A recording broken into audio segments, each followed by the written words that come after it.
Manchester United, Tottenham. This is my post-match reaction, right? So Manchester United were the better side. Yes, they dominated the game from first half.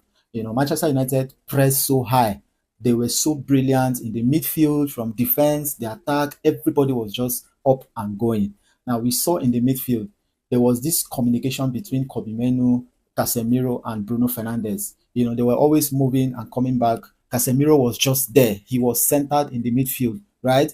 And he was also making some clinical shot on target, which eventually did not go into the net, right? And talking about the defense, Martinez was really commanding the defense. Maguire was top notch, and Luke Shaw was always on the go. Dalot was just there. He was there. I mean, he was not making some silly mistakes as he normally does, right? And from the flank, you could see Ahmad. Ahmad was just so superb. He was pulling out with a lot of dangerous crosses, some short passes. And from the left hand side, we saw Cunha.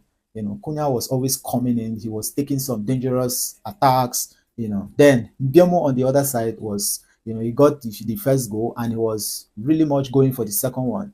He was always on the sides, right? Manchester United really made it difficult for Tottenham to play, especially when they got that red card. And even before the red card, Man U would have still won the game, right? Man U would have still won the game, considering the fact that they were so in control of the game.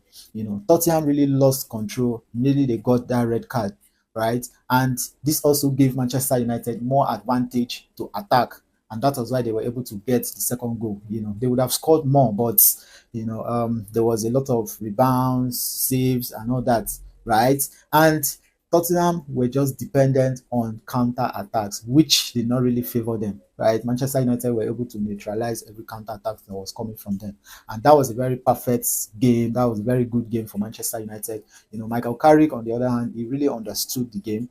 He knew what to do. Even the changes he made, he had to remove Casemiro, brought in Ugarte, he brought in Zexi and Sesko. That was a very, very perfect game for Manchester United. And I want to say kudos to Michael Carrick. He really understands the culture of the club. So, congratulations, Manchester United. This is 4 games, 4 wins. It's a massive one.